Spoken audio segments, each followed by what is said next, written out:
milieu galiléen. Qu'est-ce que je fais, Marc? Ah bon? Alors nous avons vu que le milieu galiléen était caractérisé par la tradition orale, la langue araméenne et l'enracinement dans les Targums, c'est-à-dire les traductions araméennes de la Bible. Le milieu judéen, lui, est extrêmement différent. Ce n'est pas le milieu de la tradition orale, mais c'est le milieu de l'écrit. C'est l'écrit qui est roi, donc c'est la Torah, et par conséquent, c'est l'hébreu, c'est la langue hébraïque. En fait, la distinction n'est pas aussi tranchée que je le dis là, car il existe aussi, bien sûr, dans le milieu judéen, une tradition orale. Mais c'est une tradition orale qui est un petit peu différente de la tradition orale galiléenne et qui se centre aussi sur une autre différence entre le milieu galiléen et le milieu judéen, c'est la place centrale du temple. Le judaïsme galiléen et le judaïsme la synagogue, tandis que le judaïsme judéen, c'est le judaïsme du temple. Jésus était un juif de la synagogue et non pas un juif du temple, même s'il lui est arrivé, bien sûr, comme tout juif, de visiter le temple, de s'y sentir chez lui, dans la maison de son père, comme il le disait. Mais Jésus était plus un juif de la synagogue. Il prêchait dans les synagogues et la plupart de ses interventions ont eu de la synagogue pour cadre. En fait, c'est le milieu du temple qui va le rejeter et qui va le livrer aux Romains pour qu'il soit crucifié. C'est un conflit qui va éclater finalement avec les responsables de l'administration du temple, qui va aboutir à son procès, à sa mort. Et ceci, entre autres choses, parce que Jésus va, prêcher contre le temple. À l'image des prophètes, par exemple Jérémie en particulier, qui avait annoncé la destruction du temple, Jésus aussi, à plusieurs reprises, au cours de ses visites à Jérusalem, va annoncer la destruction du temple. Même si il assimile le temple avec celui de son corps, nous dit l'évangile de Jean, il n'en est pas moins vrai que Jésus a prophétisé la destruction du temple et que cette prophétie a tellement marqué l'Église chrétienne primitive que c'est quelque chose qui nous a été gardé dans 3 grands discours qu'on trouve dans les synoptiques, les discours sur la destruction du temple et la fin du monde, dans Matthieu 25, Matthieu 24 et 25, dans Marc 13 et dans Luc 21. Ce sont les discours sur la destruction du temple. Et un des chefs d'accusation qui sera relevé contre Jésus au moment de son procès, c'est que justement, il a blasphémé contre le temple. Et l'on produit des témoins qui sont qualifiés de faux témoins par l'Évangile parce que leurs témoignages ne concordent pas, mais qui au moins sont d'accord sur un point, c'est que Jésus a parlé contre le temple. Parler contre le temple, c'est-à-dire il a prophétisé la destruction du temple. C'est ça que les faux témoins appellent parler contre le temple, blasphémer contre le temple.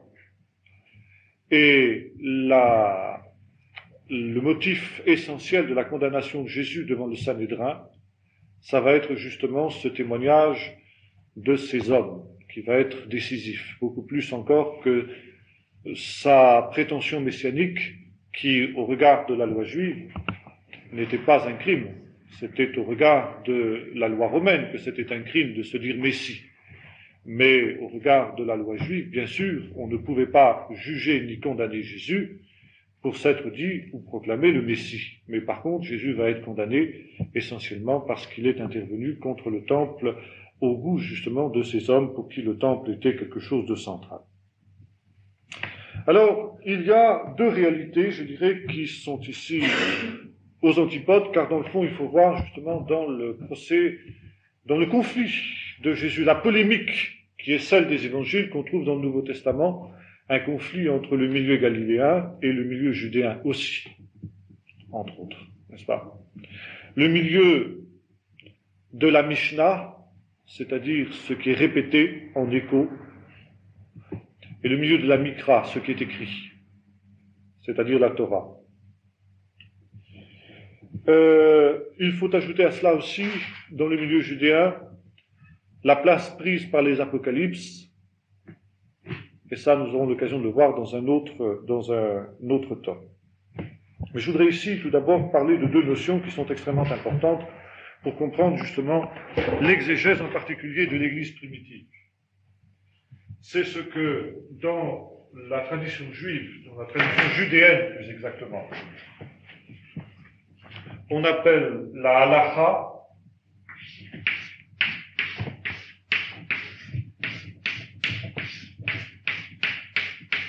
et la Haggadah.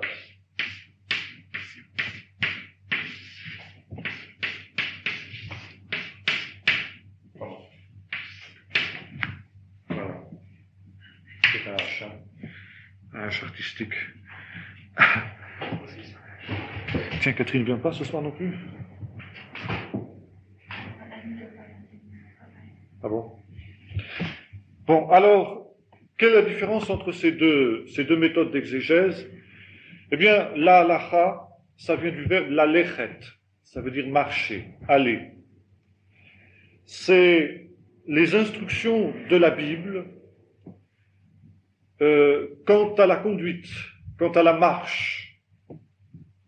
Donc, si vous voulez, tout ce que nous pourrions appeler les prescriptions morales, les prescriptions législatives, les 10 commandements, par exemple, sont du domaine de la halacha. Et la partie halachatique de la Bible va être étudiée par les rabbins judéens pour être classée en un système. C'est ce système auquel Jésus fait allusion quand il parle justement de cette tradition, etc. Cette tradition qui peut annuler, dans certains cas, effectivement, la parole de Dieu. Et puis ensuite, nous avons la Haggadah. Qu'est-ce que c'est que la Haggadah? C'est tout ce qui n'est pas l'Acha. C'est-à-dire, c'est tout le reste. Par exemple, les récits historiques, la traversée de la mer Rouge, la sortie d'Égypte, qui n'ont pas, je dirais, un enseignement pratique immédiat, sont considérés comme Haggadah. Haggadah, du verbe hébreu léagid, ça veut dire raconter, dire, n'est-ce pas? Et les rabbins, n'est-ce pas? Et Jésus aussi, finalement. Jésus va s'inspirer aussi de cette méthode d'exégèse, vont distinguer ces deux choses, ce qui est halacha et ce qui est Haggadah. Et par exemple, vous pouvez vous amuser, si vous le voulez, à justement prendre un texte biblique quelconque, dans l'Ancien ou dans le Nouveau Testament, et puis essayer justement de faire la différence entre ce qui est halacha et ce qui est Haggadah. Paul va évidemment, lui, être celui qui va être le plus rompu à ce type d'exégèse. Et si la dernière fois nous avons parlé du milieu galiléen pour l'attacher plus aux évangiles, le milieu judéen, lui, va se retrouver davantage, évidemment, dans les lettres de Paul. Paul, qui avait été instruit au pied de Gamaliel, rabbin judéen s'il en fut, et qui va donc avoir la tournure d'esprit judéenne très, très, très, très fort, n'est-ce pas? C'est peut-être justement ce qui fait qu'on a parfois l'impression certains ont l'impression, du moins, qu'il y a une espèce d'opposition entre Jésus et Paul. Vous savez, c'est courant dans l'exégèse moderne, par exemple, d'opposer Jésus à Paul. C'est tout simplement parce que nous avons affaire à deux tournures d'esprit différentes qui sont le résultat de deux milieux différents. En fait, bien sûr, il n'y a pas d'opposition entre les deux modes de pensée, mais c'est bien quelque chose de complémentaire et les deux choses d'ailleurs s'interpénétraient, même justement dans la vie de Jésus. Par exemple, si vous prenez le Sermon sur la montagne, bien nous avons par exemple là tout un discours qui est de type halachatique, c'est-à-dire qui a des conséquences pratiques immédiates. Voici ce que vous devez faire, voici ce que vous ne devez pas faire. Hein. Ne soyez pas comme les païens quand ils prient, qui s'imaginent qu'à force de paroles, ils seront exaucés. Mais voilà comment vous devez prier. Quand vous priez, dites notre Père qui est aux cieux, etc. Bon, là, on a quelque chose de pratique immédiat qui nous montre comment on doit marcher, comment on doit se comporter et comment on ne doit pas se comporter. Donc, nous sommes ici dans le domaine de la halacha. Nous avons par exemple des paraboles. L'histoire du mauvais riche de Lazare. Bon, voilà, ça c'est la Haggadah.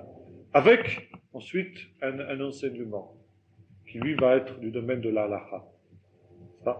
Alors, ce sont des choses que l'on retrouve justement dans l'exégèse biblique, et si on fait abstraction justement de cette méthode d'exégèse qui était typiquement rabbinique, eh bien alors on est amené à dire des énormités au sujet justement de l'exégèse de la Bible, de l'Ancien Testament comme du Nouveau Testament d'ailleurs.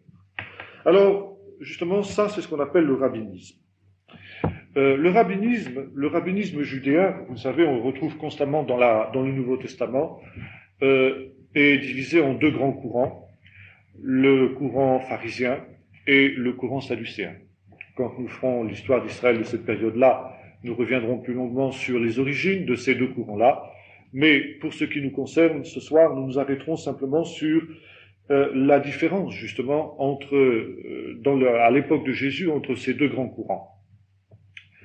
Les pharisiens, prouchim, en hébreu, du mot pérouche, pur, séparé, n'est-ce pas? C'était un groupe de gens qui pouvaient être des laïcs, très souvent d'ailleurs, n'est-ce pas? C'était pas des prêtres, des gens issus de classes sacerdotales, mais c'était des gens du peuple, très souvent, ce qui fait que justement, ils avaient une très large audience dans le peuple, bien qu'ils fussent un petit nombre, quelques milliers tout au plus en Israël, et c'était des gens qui souvent étaient très engagés, comme on dirait aujourd'hui, dans le siècle. C'était des gens, par exemple, qui tous avaient une profession, qui souvent, n'est-ce pas, se rassemblaient le soir dans la synagogue, dans une partie spéciale de la synagogue qu'on appelait Beth Midrash, c'est-à-dire la maison d'études, pour justement étudier la parole de Dieu. Il leur arrivait justement d'avoir des disciples, et Jésus, quand il va se comporter comme un rabbi, quand il va rassembler autour de lui un groupe de disciples, quand, après le travail, lui-même qui avait un travail, était charpentier, et quand on parle justement de Jésus le charpentier, c'était pas quelque chose de péjoratif dans Israël dans ce temps-là, n'est-ce pas, que d'être charpentier.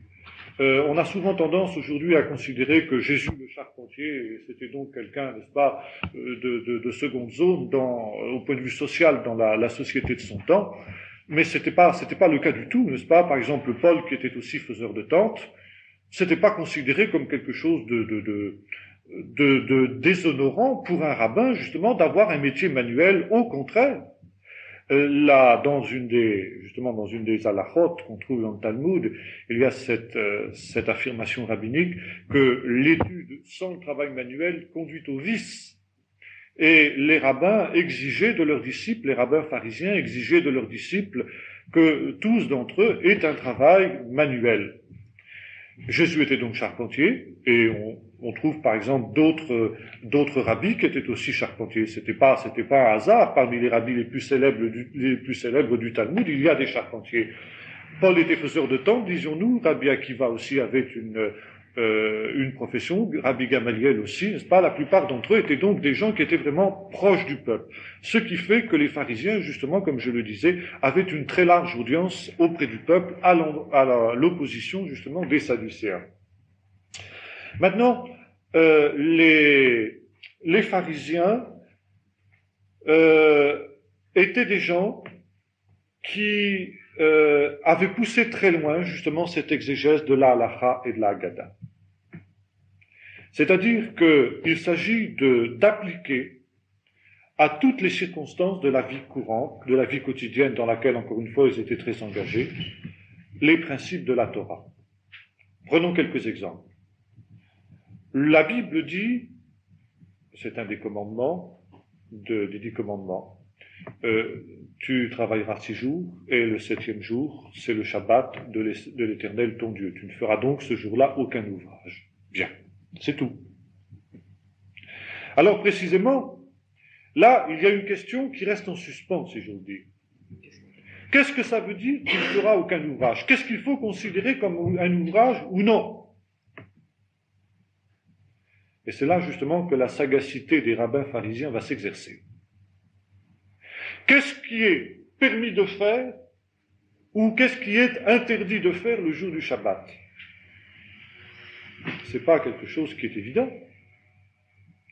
Alors d'abord, on va regarder bien sûr dans la Torah elle-même, dans la Bible, dans la Mikra, dans ce qui est écrit. car précisément dans la tradition des anciens, c'est-à-dire des hommes de la Bible, comment eux, ils ont vécu ce commandement? Comment les hommes de l'époque d'Ésaïe, comment les hommes de l'époque de Moïse, comment les hommes de l'époque de Jérémie ont-ils vécu ce commandement dans la pratique, dans la halakha quotidienne? Eh bien, par exemple, justement, dans la Haggadah, déjà de l'époque de l'Exode, on trouve un certain nombre d'éléments de réponse. Par exemple, nous voyons un bonhomme dans le livre de l'Exode qui ramasse du bois le jour du Shabbat pour faire du feu. Il est amené à Moïse. Moïse consulte le Seigneur pour savoir ce qu'il faut faire de lui. Et le Seigneur dit qu'on le fasse sortir et qu'on le lapide. Il a violé le commandement du Shabbat. Conclusion donc des rabbins. Eh bien, ramasser du bois et faire du feu le jour du Shabbat, c'est interdit. Voilà.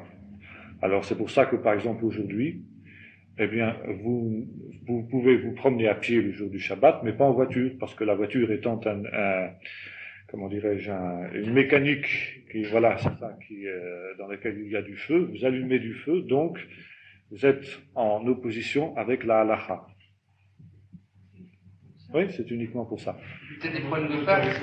Comment? Ah, ben l'électricité aussi, c'est considéré comme faire du feu. Bien. Alors, autre élément, on trouve dans le livre du prophète Jérémie une condamnation de ce dernier vis-à-vis des Juifs qui faisaient entrer dans les portes de Jérusalem des fardeaux le jour du Shabbat. Conclusion des rabbins, porter un fardeau le jour du Shabbat est un travail qui est interdit. Maintenant, il y a aussi ce que la Bible ne dit pas. Et là, justement, il y a des discussions. Il y a des possibilités d'interprétation différentes, justement, du commandement. Et là, justement, dans le Nouveau Testament, nous avons quelques exemples d'une polémique de ce genre dont les rabbins raffolaient à cette époque-là. Par exemple, est-ce qu'il est ou non permis de retirer une vache qui est tombée dans un puits le jour du Shabbat? Voilà, ça c'est un type particulier, c'est typique d'un problème justement que se posent les rabbins pharisiens le soir après leur travail. Bon. Alors, quelqu'un par exemple qui brusquement, n'est-ce pas, tombe malade le jour du Shabbat en danger de mort, est-ce que oui ou non, on va le transporter chez un médecin? Est-ce que le médecin va avoir le droit d'intervenir? Est-ce que le médecin va avoir le droit de sauver le malade? Ben, la Bible ne répond pas. Mais là, la majorité justement des rabbins, la halakha dit, là, c'est un cas où la vie humaine est en danger. Et là, il y avait un précédent, justement, une espèce de jurisprudence dans le passé. Non pas à l'époque biblique, mais à l'époque intermédiaire entre le Nouveau et l'Ancien Testament. Vous savez, à l'époque des Maccabées. C'était au moment, justement, où Jérusalem était assiégée par les Syriens. Et le jour du Shabbat était arrivé. Et bien entendu, en bon observateur scrupuleux du Shabbat, les soldats s'étaient gardés de se battre le jour du Shabbat, considérant que se battre était un travail. Et le résultat, évidemment, fin stratège, Antiochus Épiphane a attaqué le jour du Shabbat et ça a été une boucherie. Conclusion, les rabbins disent là, quand même, on ne peut pas pousser jusque-là les choses. On a le droit de se défendre le jour du Shabbat, mais pas d'attaquer. C'est-à-dire, on a le droit de défendre sa vie et de défendre la vie des autres. Pourquoi? Parce que c'est là, il y a une vie humaine en danger, et la vie humaine est plus précieuse que le respect, justement, du commandement. Et lorsque lorsque une vie humaine est en danger, on a le droit de violer tous les commandements, même les plus sacrés, sauf ce qui concerne l'immoralité. Ça. Si bien que si quelqu'un est en danger de mort le jour du Shabbat, eh bien, on va intervenir et on va le sauver, au risque de violer le Shabbat lui-même. Mais une bête, une vache par exemple, ben là il y a des discussions à n'en plus finir. Et c'est pourquoi Jésus lui dit, eh bien, en général, vous le faites. La halakha la plus communément acceptée, c'est que si une vache tombe dans un puits le jour du Shabbat, on va quand même travailler pour la tirer de là, de ce mauvais pas. Alors, Jésus va réagir de cette manière-là à l'occasion d'une guérison qu'il a opérée le jour du Shabbat. Vous vous souvenez, l'homme qui avait la main sèche. Et là, justement, sommes-nous, oui ou non, dans un cas de ce qu'on appelle en hébreu pikuach nefesh, c'est-à-dire quand il s'agit du salut d'une âme, d'une vie? Non, pas vraiment. Parce que, comme dit le chef de la synagogue, au malade, tu aurais pu attendre demain pour te faire guérir. Mais Jésus dit non, parce que là, en fait, c'était Satan qui tenait cet homme, c'était une femme aussi dans un autre cas, n'est-ce pas? C'était la femme courbée, vous vous souvenez? Satan la tenait courbée depuis je ne sais plus combien d'années, et par conséquent, ça ne pouvait pas attendre un jour de plus. Mais, en ce faisant, n'est-ce pas, Jésus ne viole pas la loi juive. Ce sont justement ces querelles d'interprétation qu'il y avait dans le judaïsme de l'époque de Jésus, dans le milieu judéen de l'époque de Jésus, justement, pour savoir comment appliquer ou non les commandements. Bon, nous avons un autre cas, quand les disciples traversent un champ de blé le jour du Shabbat, et ils prennent des épis entre leurs mains, ils les froissent et ils les mangent. Et là, il y a une grande polémique qui éclate entre certains pharisiens, justement, et Jésus, pour savoir si les disciples, oui ou non, respectaient la halakha ou s'ils l'ont violée. Et de fait, n'est-ce pas, on trouve dans, par exemple, le Talmud, qui date d'un petit peu plus tard que l'époque de Jésus, eh bien qu'on a le droit, le jour du Shabbat, de prendre des épis et de les manger crus, mais pas de les faire rôtir. Pourquoi? Ben alors là, c'est des discussions trop subtiles dans lesquelles je ne vais pas rentrer. Mais ceci pour dire, n'est-ce pas, je crois qu'il faut le souligner très fort, Jésus s'est toujours comporté en juif respectueux de la halakha. On ne peut pas mettre en évidence une seule fois où Jésus ait vraiment violé la halakha. Jésus n'a donné au commandement qu'une interprétation haute, qui d'ailleurs était adoptée par certains rabbins. Et il y avait simplement, je dirais, divergence d'interprétation avec d'autres écoles rabbiniques. Mais on ne pouvait pas le condamner d'une manière ouverte comme violateur de la loi, comme violateur de la halakha. Et ça, je crois qu'il faut le souligner parce qu'on a l'habitude de dire Jésus, n'est-ce pas, qui prenait des libertés par rapport à la loi juive, c'est faux. Jésus s'est toujours comporté en observateur scrupuleux de la Torah. Et quand il a eu un comportement original qui semblait, aux yeux de certains, violer la halakha, il en a donné l'explication au travers d'une autre halakha, une autre interprétation. Tu veux dire quelque chose? Oui, mais donc il n'y avait pas de... Puisqu'on parle de jurisprudence, on est en plein bataille, et donc il n'y avait pas une espèce de cour de cassation qui pouvait dire, par niveau de... Non. Il n'y avait aucune institution, même pas un Sanhedrin, n'importe quoi, qui pouvait trancher ce genre de conflit. Non. Donc il y a toutes les interprétations étaient possibles. Et donc c'est une question entre, comme on dirait nous, une majorité de la doctrine et une minorité en fait. Bon. Ouais. Mais en fait, ça peut changer comme ça. Ouais, c'était un consensus qui s'établissait petit à petit, quoi.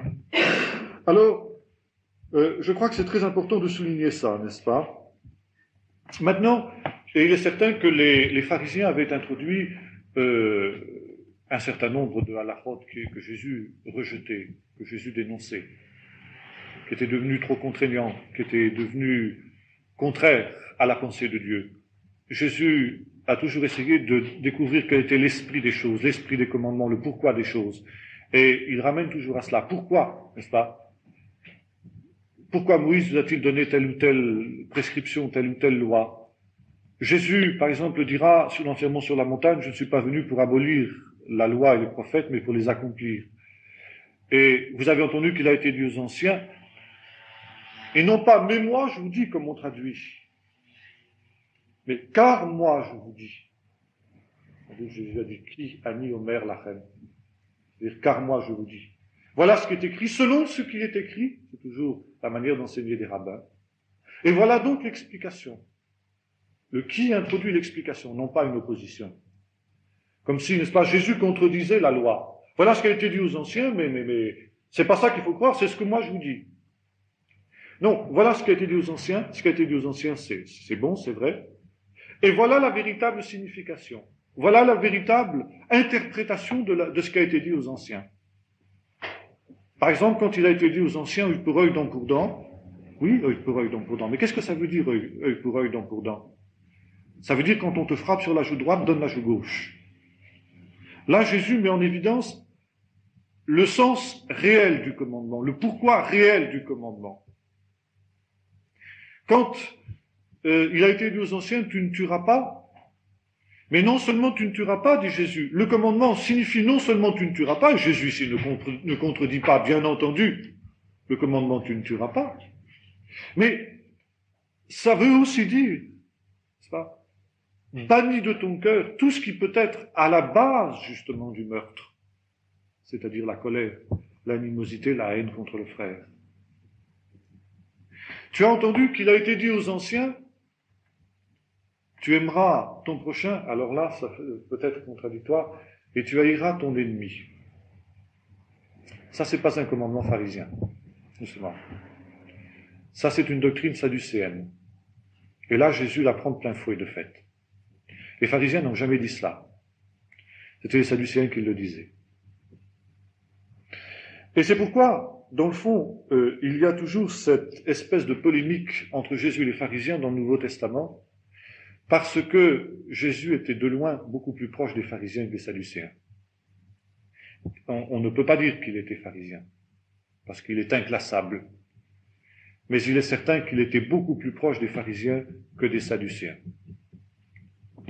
Et c'est quelque chose qu'on retrouve aussi dans l'Église primitive, notamment dans l'Église du livre des Actes.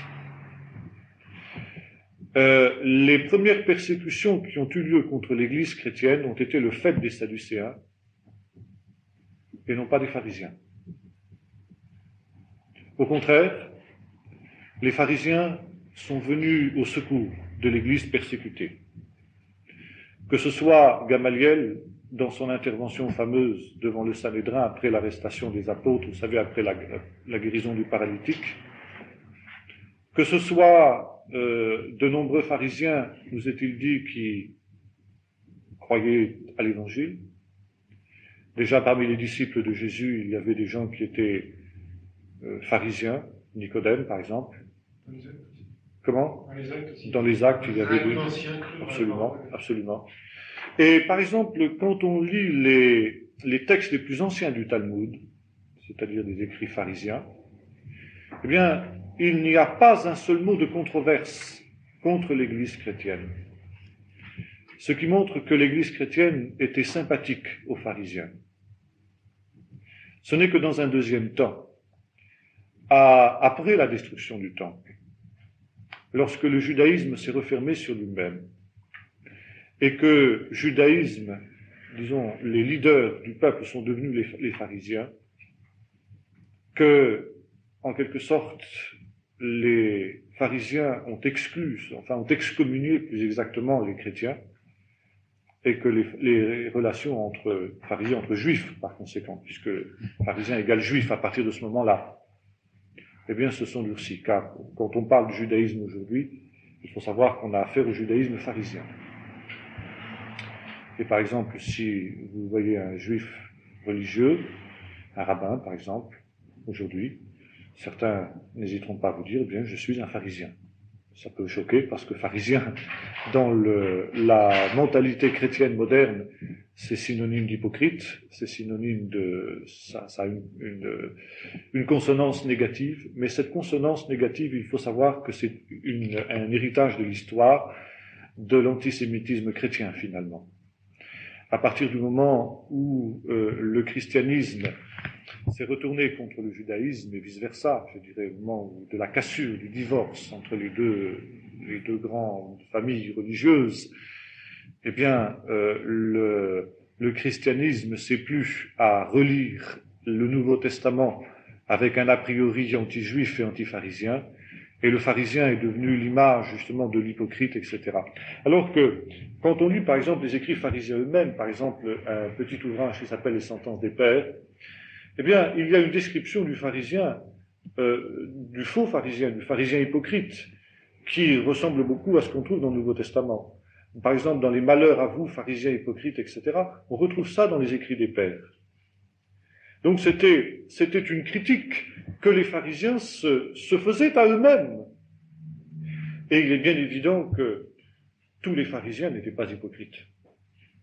Il y avait bien sûr une tendance à l'hypocrisie parce que les pharisiens étaient des gens qui étaient religieux et que la tendance à l'hypocrisie est une tendance de tout ce qui est religieux. Et les pharisiens étaient bien conscients de la chose eux-mêmes. Et encore une fois, ils s'appliquaient cette critique à eux-mêmes. Jésus avait des amis pharisiens qu'il n'a jamais dénoncés pour leur hypocrisie. Jésus n'a pas dénoncé Nicodème pour son hypocrisie. Jésus n'a pas dénoncé Simon le pharisien, qui était son disciple et dans la maison duquel il a souvent mangé, pour son hypocrisie. Il a mis en évidence ce qu'il aurait pu dire de tous les hommes, finalement, c'est-à-dire le fait qu'ils étaient obtus, qu'ils étaient fermés à la compréhension des choses du royaume de Dieu. Mais comme il le dira à Nicodème, seul le miracle de la nouvelle naissance pouvait faire en sorte que l'on comprenne les choses du royaume de Dieu. Alors je crois qu'il faut faire attention quand on parle des pharisiens aujourd'hui, de ne pas lire le Nouveau Testament au travers des lunettes qui nous ont été, qui nous sont héritées finalement de la polémique judéo-chrétienne dans l'histoire, n'est-ce pas? Il faut se souvenir que Jésus a été très proche des pharisiens dans sa doctrine, dans sa manière d'être, dans sa manière de penser, et qu'il y avait dans le pharisaïsme beaucoup de choses qui étaient bonnes. Paul, par exemple, était pharisien, et il était fier de l'être. Et même après sa conversion, il était encore fier de dire qu'il était pharisien. Par exemple, quand Paul sera traduit devant le Sanhédrin, qui était composé à moitié de pharisiens et à moitié de sadducéens, il n'hésitera pas à dire qu'il est pharisien.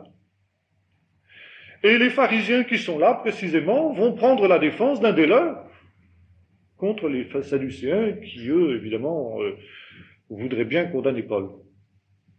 Ça. Devant les Philippiens qui étaient travaillés par des courants ultra-conservateurs dans l'Église chrétienne, ultra-pharisiens par conséquent, Paul dira, sont-ils pharisiens? Moi aussi je suis pharisien, j'ai été élevé au pied de Gamaliel, etc. Il était fier de l'être. Alors je crois qu'il ne faut pas absolutiser, n'est-ce pas, ces descriptions des pharisiens hypocrites.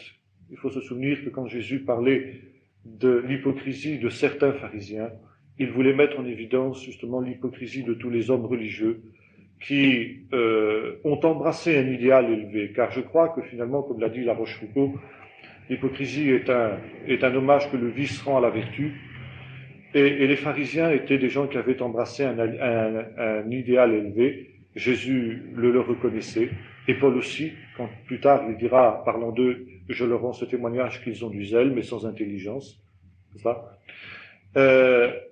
mais que précisément, certains n'étaient pas toujours à la hauteur de l'idéal qui était le leur, et que par conséquent cela entraînait une hypocrisie, comme c'est le cas, finalement, comme ça pouvait être le cas des disciples. Et vous savez, je crois que dans l'histoire, hélas, dans l'histoire de l'Église, eh bien, les pharisiens chrétiens, au sens péjoratif du terme, eh bien, ont aussi été légion. Je crois qu'il ne faut jamais l'oublier. Alors voilà, en gros, si vous voulez, ce qu'on peut dire de ces pharisiens. Maintenant, les pharisiens insistaient aussi beaucoup sur la transmission orale. C'est pourquoi encore ils étaient très proches de Jésus. Cette tradition orale, cette transmission orale dont nous parlions tout à l'heure, dont nous parlions la dernière fois plutôt, et précisément à côté de la mikra, c'est-à-dire ce qui est écrit, le verbe mikro, écrit, c'est-à-dire la Bible écrite, ils avaient élaboré cette idée, qui n'est pas biblique, et que Jésus va dénoncer d'ailleurs, n'est-ce pas, qu'il y avait, on retrouve un peu dans le catholicisme d'ailleurs, il y avait un autre enseignement qui avait aussi été donné par Dieu, qui avait donc la même autorité que la Bible écrite et qui était la Bible orale. La Torah qui vient par la bouche, Torah Sheba Al-Peh. À côté de la Torah qui vient par l'écrit, Torah Sheba Al-Ktav. Et cette Torah qui vient par la bouche, on l'appelle la Mishnah, ce qui est proclamé, ce qui est publié par la bouche, oralement. Et alors ils avaient cette idée que cette Torah orale, elle avait été donnée par Dieu à Moïse sur le mont Sinaï. Et c'était précisément cette interprétation des commandements. Qu'est-ce que ça veut dire? Tu ne feras pas d'ouvrage le jour du Shabbat, par exemple. N'est-ce pas? Et que Dieu avait dit à Moïse de faire en sorte que cette Torah-là ne soit jamais mise par écrit, qu'il fallait simplement qu'elle soit transmise oralement. Et que Moïse a donc transmis cette Torah d'une manière presque, je dirais, secrète à Josué. Josué l'a transmise aux juges, les juges l'ont transmise à Samuel, qu'il l'a lui-même transmis aux prophètes. Les prophètes l'ont transmis ensuite aux hommes de la grande synagogue, c'est-à-dire aux anciens de l'époque d'Ezra et Néhémie, qui l'ont eux-mêmes transmis aux rabbis. Donc les rabbis étaient les dépositaires, pensait-il, affirmait-il, d'une tradition vénérable et ancienne qui remontait à Moïse lui-même, qui avait été transmise oralement, et qui avait donc la même autorité que la Torah de Moïse. Par exemple, tout n'est pas entièrement faux, remarquez dans cette pensée. Par exemple, la Haggadah de Pâques, celle que vous savez, eh bien, remonte certainement à une très haute antiquité. Et il était de bon ton jusqu'à ces derniers temps de mépriser la Bible orale. Mais en fait, la Bible orale semble, bien sûr, tout n'est pas juste, tout n'est pas vrai, loin s'en faut. Il y a de tout, quoi. Il y a un mélange. Il y a l'humain, il y a beaucoup d'humains, il y a certainement une grande part d'humain. Mais il y a aussi des choses qui viennent vraisemblablement de Dieu. Je vais vous donner par exemple quelques illustrations justement de ce qu'on trouve dans la Bible orale. En quelque sorte, la Bible orale complète ce que la Bible écrite ne dit pas. Alors, bien sûr, encore une fois, il faut faire la part de l'humain. Par exemple, on prend le récit d'Abraham. Dieu dit à Abraham, quitte ton pays, etc. Bon, la Bible orale, les rabbis s'interrogent, disent, mais enfin, Dieu dit à Abraham, comment est-ce que Dieu a parlé à Abraham? Comment est-ce que Abraham a entendu la voix de Dieu? Comment est-ce que Abraham s'est élevé jusqu'à la conception d'un Dieu unique?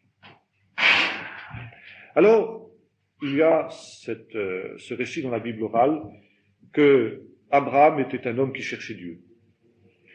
Et que son père était bien placé pour chercher Dieu parce que son père était un prêtre du Dieu de la Lune. Et qu'il faisait des idoles, en plus de ça, fabricant d'idoles, qui faisaient des idoles qu'il vendait justement à tous ceux qui étaient les adorateurs du Dieu de la Lune. Et Abraham faisait des idoles avec son père, bien sûr, il travaillait dans l'atelier de son père.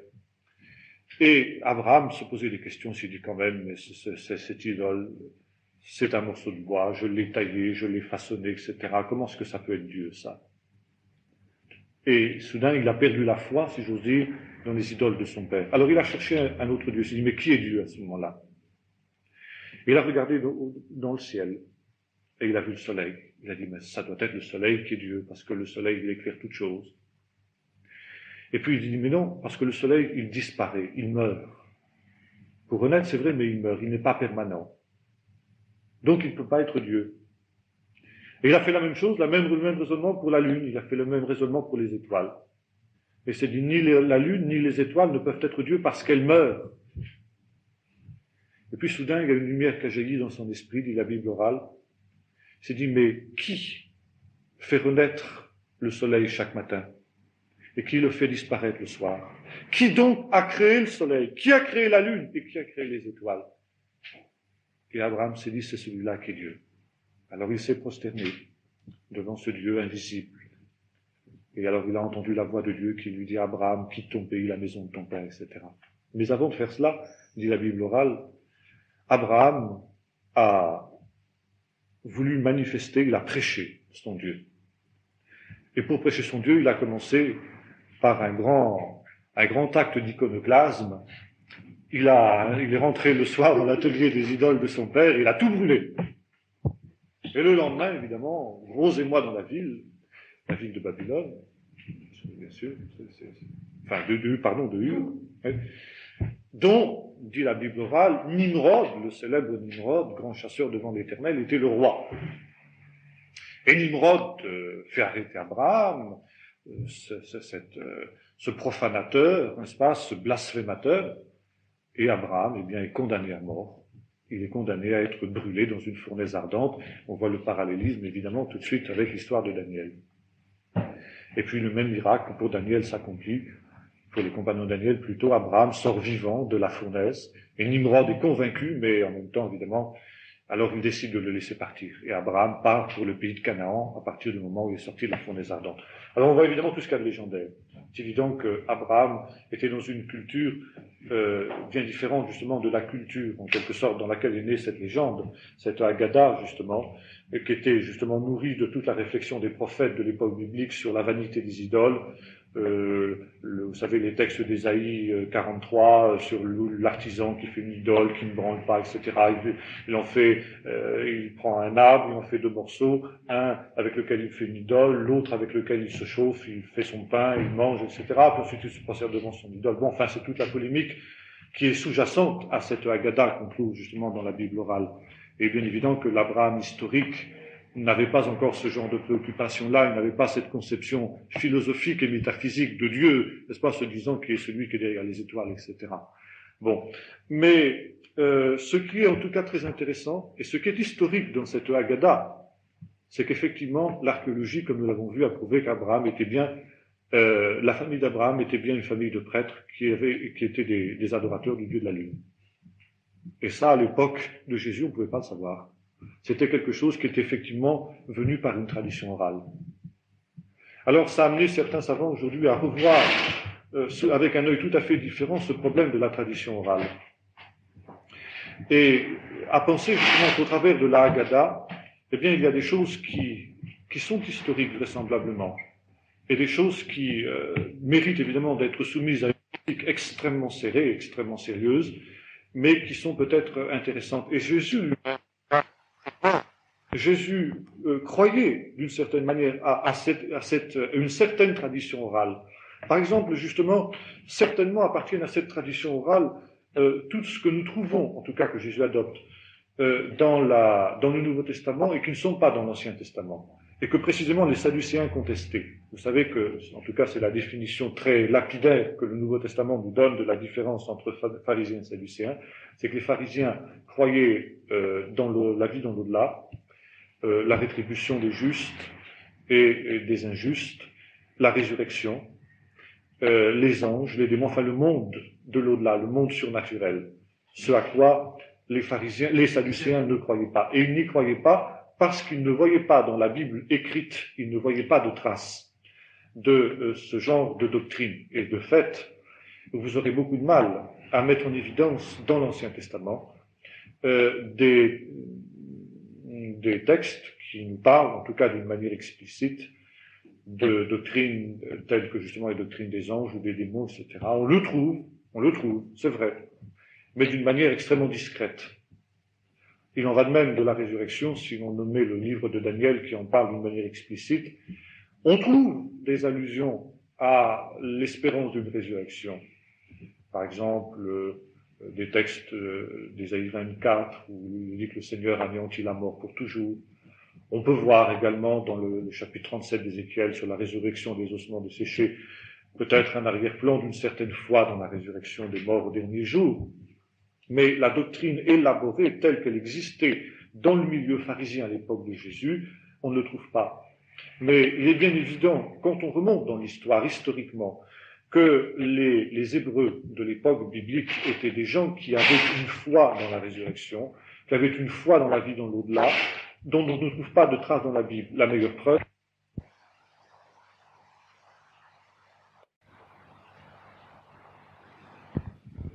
que dans l'au-delà, ces âmes vivaient. Et vraisemblablement, il y avait déjà, à une époque biblique, une foi dans la résurrection qui était une foi qui était transmise, je dirais, par la tradition orale.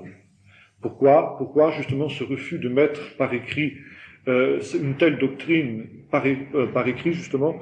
Eh bien, tout simplement pour éviter qu'on arrive à un culte des morts. Je crois que ça, c'était la grande crainte qu'avaient les hommes de l'Ancien Testament, que l'on arrive au culte des morts, que l'on arrive à des doctrines des morts telles que l'on trouve dans les mythologies des peuples environnants, et que précisément toute cette partie de l'eschatologie, eh bien, existait d'ailleurs plus ou moins, sans doute plus ou moins pures, de traces idolâtres, eh bien dans une sorte de tradition orale qui s'est transmise jusqu'aux pharisiens à l'époque de Jésus. Alors, Jésus reprend cette tradition orale à son compte, c'est bien évident, n'est-ce pas? Par exemple, quand il parle du saint d'Abraham, qu'est-ce que c'était que le saint d'Abraham, dont il est question dans Luc 16, vous savez, la parabole du mauvais riche et de Lazare? Eh bien, c'était cette pensée que l'on trouvait dans les milieux pharisiens, que dans le Sheol, le séjour des morts, il y avait deux compartiments, si je veux dire. Il y avait celui des morts bienheureux, et puis celui des impies qui souffraient en étant parfaitement conscients, alors que les Sadducéens, par exemple, et les Esséniens, si on en croit Joseph du moins, croyaient à l'anéantissement après la mort, n'est-ce pas? Les pharisiens, eux, pensaient que les justes étaient récompensés, les méchants punis. Et quelle était la récompense des justes? Eh bien, c'est qu'ils avaient part au banquet eschatologique, au banquet dans lequel étaient Abraham et les patriarches, où l'on mangeait, entre parenthèses, ça Jésus ne le reprend pas à son compte, parce que c'est quand même un peu gros, où le plat de résistance, le mets, c'était la chair du Léviathan, Satan, quoi, si vous voulez, ce monstre, dont il est question par exemple dans le livre d'Ésaïe, qui était apprêté, qui était mangé. Alors il y avait des spéculations dans la halakha, parmi les rabbins, la Haggadah plutôt savoir comment on allait manger cette chair du Léviathan, comment elle serait apprêtée, comment elle serait cuite. Il y avait des recettes de cuisine pour préparer au dernier jour la chair du Léviathan. Alors vous voyez que c'est vraiment très inégal, quoi. Dans la tradition orale, il y avait vraiment de tout. Alors, Jésus, n'est-ce pas, lui, par la révélation du Saint-Esprit qui est la sienne, va, dans cette tradition, dire ce qui est vraiment de Dieu. Et puis dire, le reste, ça annule la parole de Dieu. Vous annulez la parole de Dieu par votre tradition. Et Jésus trie dans cette chose-là, finalement, ce qui est de Dieu et ce qui n'est pas. Alors, ce qui est de Dieu, évidemment, c'est effectivement toute cette existence de ce monde angélique, de ce monde des démons, de cette rétribution des justes et des injustes après la mort, de la résurrection au dernier jour. Évidemment, tout cela, Jésus le cautionne, Jésus le reprend, Jésus l'affirme et le proclame bien fort, n'est-ce pas? En même temps, n'est-ce pas, que l'espérance messianique de la venue du Messie au dernier jour, du Messie surnaturel, du Messie surhumain. La tradition rabbinique ne s'était pas encore élevée jusqu'à la perception d'un Messie d'origine divine. Mais en tout cas, on s'était déjà élevé à cette idée d'un Messie préexistant, d'un Messie qui existait de toute éternité auprès de Dieu et qui serait manifesté au dernier jour et qui serait un être qui ne mourrait jamais, qui serait éternel. Par exemple, il y avait des traditions qui l'assimilaient à Melchizedek. On retrouve ça dans l'Épître aux Hébreux, n'est-ce pas? Où il est dit que Melchizedek, alors voilà un exemple typique justement de la réflexion rabbinique. C'est pas la halakha ni la Haggadah, c'est encore un autre type d'exégèse qu'on appelle le Midrash.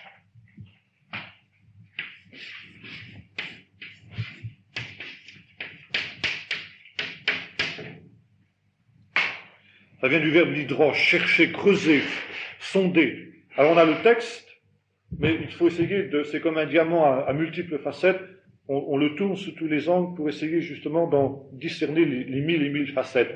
C'est-à-dire de voir ce que le texte dit, et puis aussi ce qu'il ne dit pas, car les silences de la Bible sont éloquents. Alors, en général, quand un personnage biblique est présenté, il y a toujours son état civil, comme on disait ensemble la dernière fois. Un tel, fils d'un tel, qui est intervenu, n'est-ce pas, l'année de tel roi ou à tel moment d'histoire, n'est-ce pas, qui a engendré tel et tel fils, et puis qui est mort, n'est-ce pas, après avoir vécu tant et tant d'années. Bon, ça c'est pratiquement courant. Vous avez un personnage qui échappe à cette règle, c'est Melchizedek. Les rabbins l'avaient remarqué. Melchizedek, il apparaît comme ça, sans qu'on sache ni d'où il vient, ni d'où il va. Quelle est son origine et quelle est sa fin? Quel est son père? Quels sont ses descendants?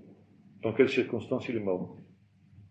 Conclusion des rabbins, il n'avait pas de père, donc il n'a pas de commencement. Donc il est éternel.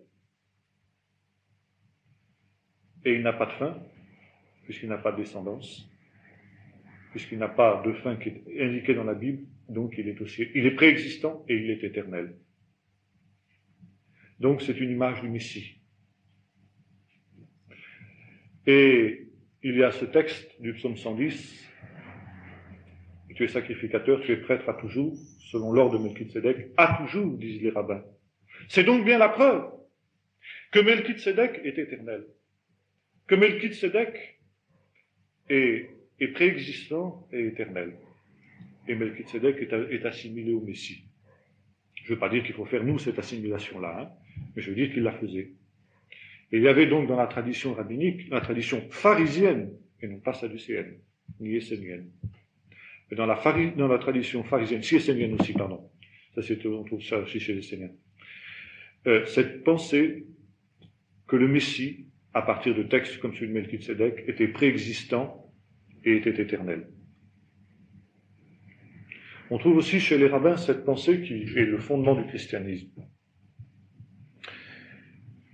que la justice d'un homme particulièrement saint, des justes d'une certaine manière, c'est-à-dire des prophètes, et puis surtout des martyrs, a une valeur expiatoire pour les péchés des autres. On trouve par exemple dans la foi pharisienne cette idée que ceux qui sont morts pour le Kiddush Hashem, c'est-à-dire pour sanctifier le nom de Dieu, c'est-à-dire qui sont morts martyrs, si vous voulez, eh bien, acquièrent auprès de Dieu un mérite extraordinaire. On trouve ça d'ailleurs dans la tradition chrétienne, dans l'Apocalypse, vous savez, les martyrs qui ont été décapités à cause de Christ, qui sont sous le trône, sous l'autel de Dieu, qui clament vers le Seigneur, disant jusque à quand tarderas-tu à tirer vengeance, alors une couronne d'or leur est donnée, etc. Enfin, ils ont une place particulière. Hein. Et puis finalement eh bien, ils ont leur prière et leur martyr permet justement que les péchés d'Israël soient expiés par ces gens-là. Et précisément, Jésus apparaît comme la mort de Jésus apparaît comme celle d'un martyr juif, et d'un martyr particulièrement saint, le plus saint qui ait jamais été. Et c'est pourquoi son martyr, son sacrifice, peut avoir une valeur expiatoire, justement pour les péchés de tous les hommes, de tous les temps, de tous les lieux. Ça, c'est une idée pharisienne. C'est assez curieux de le découvrir, et pourtant c'est ainsi. Et c'était tout à fait facile. On comprend pourquoi de nombreux pharisiens s'étaient tournés vers l'Évangile dans les premiers temps de l'Église, parce que c'était des notions qui leur étaient tout à fait familières, et c'était des notions qui leur étaient tout à fait accessibles. Alors voyez-vous, cette grande, comment dirais-je, cette relation extrêmement étroite entre l'Église primitive et puis le milieu pharisien. Et ce n'est pas une des choses les moins curieuses de constater que finalement, il y a eu un divorce entre pharisiens et puis l'Église. Enfin, peut-être est-ce normal. C'est souvent les inimitiés entre les frères qui sont les plus aiguës, les plus ardentes, n'est-ce pas? Mais je dirais qu'au départ, du moins, eh bien, l'Église s'enracine aussi dans le milieu pharisien. L'Église s'enracine aussi dans le milieu judéen pharisien, comme elle s'enracine dans le milieu galiléen, dont nous parlons ensemble la dernière fois. Et puis nous verrons aussi qu'elle s'enracine dans d'autres courants du judaïsme de ce temps-là, le milieu apocalyptique, ou les milieux apocalyptiques, que l'on connaît mieux depuis la découverte des documents de Qumran, particuliers, c'est-à-dire des Esséniens.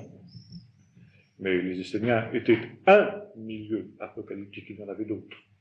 Un courant apocalyptique Alors, on s'est souvent posé la question, on s'est dit, mais dans le fond, alors, est-ce que vraiment l'évangile est quelque chose d'original ou non? C'est la question qui peut se poser. Est-ce que finalement ce n'est pas l'évolution normale de ces courants qu'il y avait dans le judaïsme à l'époque de la fin du deuxième temple, donc à l'époque du Nouveau Testament? Alors je crois que la première constatation qu'on peut faire et que nous ferons finalement au terme de ces études, c'est de constater que, eh bien, l'Église est enracinée dans son milieu juif. L'Église primitive, c'est vrai.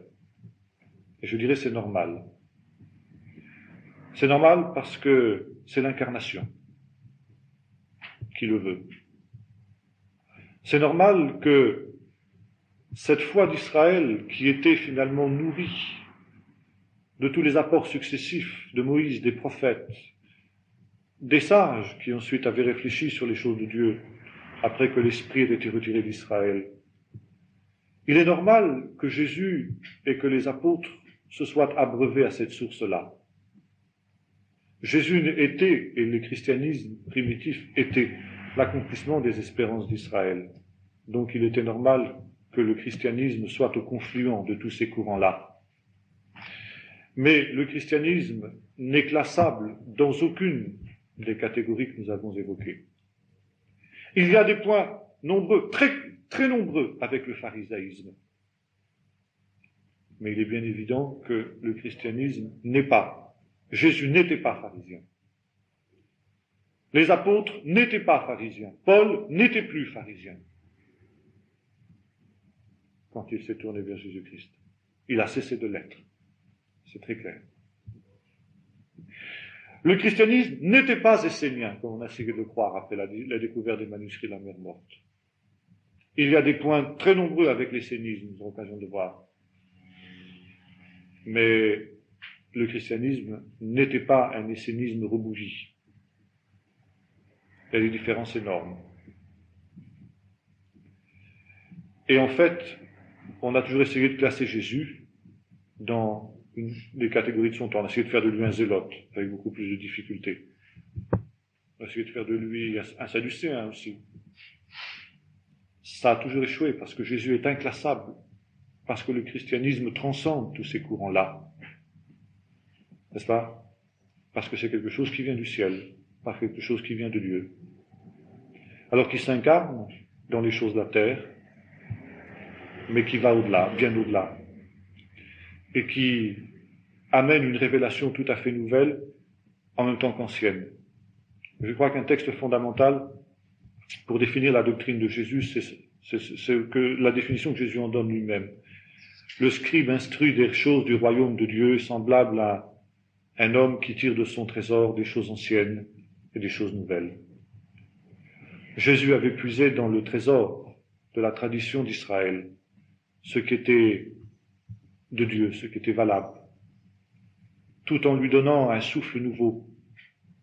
Et puis il avait apporté des choses nouvelles, une vision nouvelle, une réalisation nouvelle, une dimension nouvelle.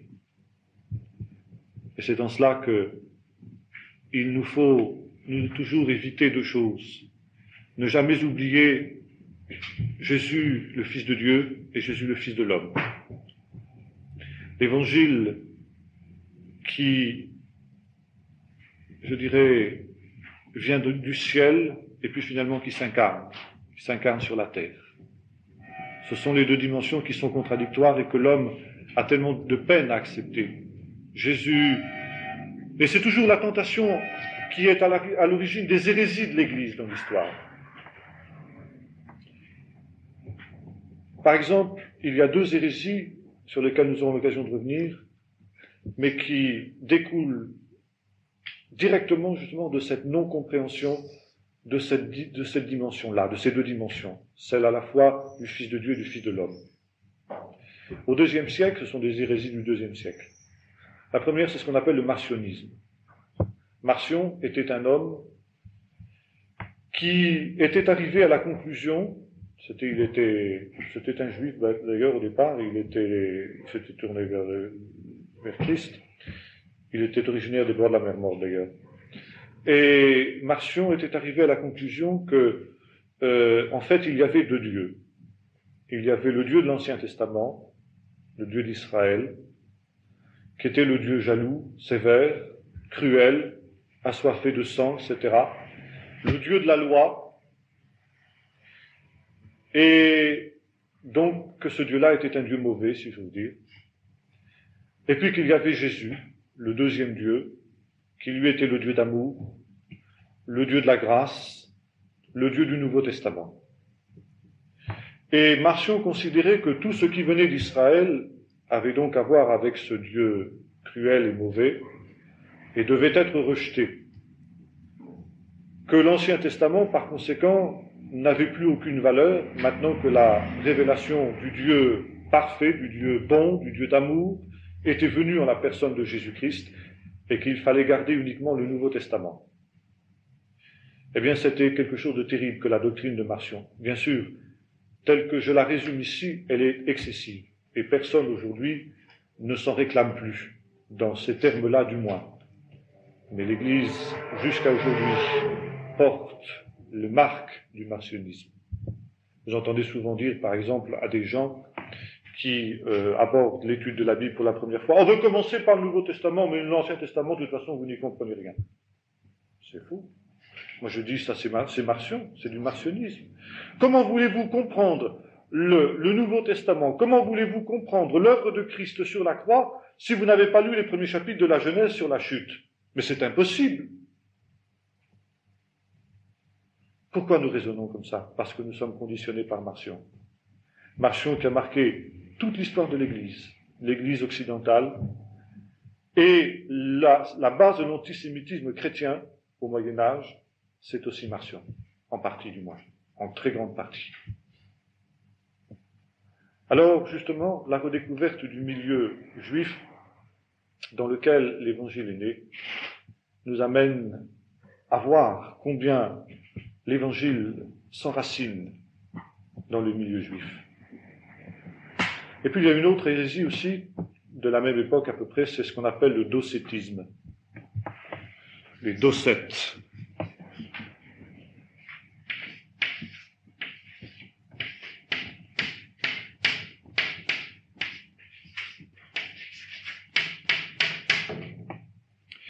Les docètes, c'était des gens, on trouve par exemple déjà une polémique de Paul contre les docètes dans certaines de ses épîtres, par exemple l'épître aux Colossiens, ou l'épître aux Éphésiens un peu, mais surtout l'épître aux Colossiens. Paul avait affaire déjà à des gens qui étaient déjà des prédocètes. C'était des gens qui insistaient sur Jésus le Fils de Dieu, à un point tel qu'il était pratiquement vidé de toute son humanité.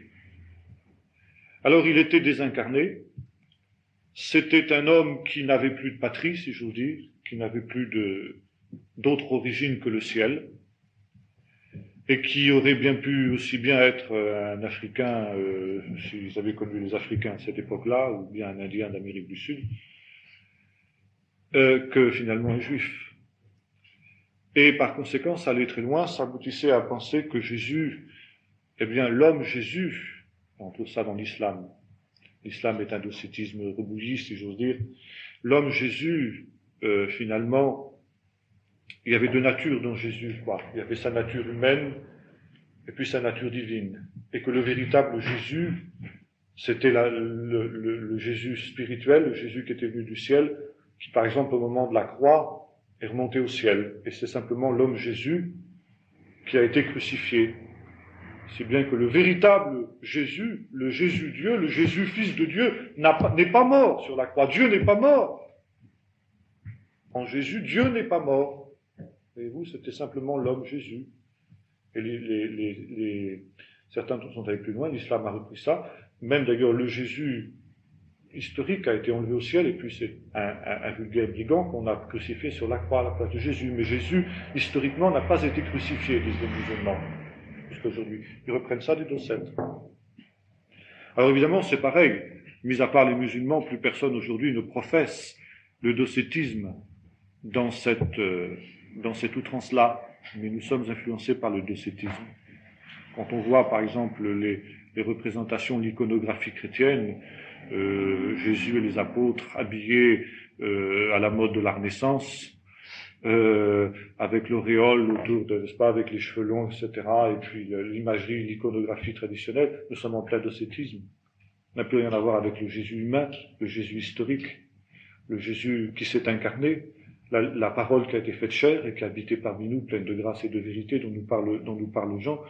Ça n'a plus rien à voir. C'est un Jésus surnaturel, c'est un Jésus surhumain, c'est un Jésus divin, mais qui n'a plus aucun contact avec la terre. Résultat, on ne le prie plus, on ne s'adresse plus à lui, il ne peut plus intervenir aujourd'hui. Comme par exemple, j'avais vu lorsque j'avais parlé aux filles de Saint Paul, il y a quelque temps ça, eh bien, c'était vraiment une réaction typiquement docétiste. Quand je leur parlais justement du Seigneur qui peut intervenir au niveau de nos vies, qui peut s'occuper de répondre à nos prières dans les moindres détails, il y en a une qui m'a dit, mais j'y crois pas, c'est pas possible, il est là, il est dans le ciel, il est loin, on ne peut pas l'atteindre. Bon, c'est le docétisme. Ça. Alors ce sont justement des hérésies, ça, qui viennent du fait que l'on a oublié l'incarnation. Qu'on a oublié que Jésus était pleinement le Fils de Dieu, mais qui était pleinement homme aussi. Et que pleinement homme, il s'est incarné justement dans un milieu, dans une culture, et que son message, son enseignement, sa vie, son comportement s'incarne aussi dans cette culture-là. Et c'est pourquoi, finalement, reprendre cette vision-là, eh bien, c'est rééquilibrer ce qui est une tendance du christianisme occidental à partir de ces deux hérésies fondamentales, qui ont été éradiquées en leur temps dans leur forme outrancière, mais dont les séquelles sont restées et ont été à l'origine des hérésies subséquentes, notamment celles qu'on trouve dans le catholicisme historique. Bien, est-ce que vous avez une ou deux questions rapidement ?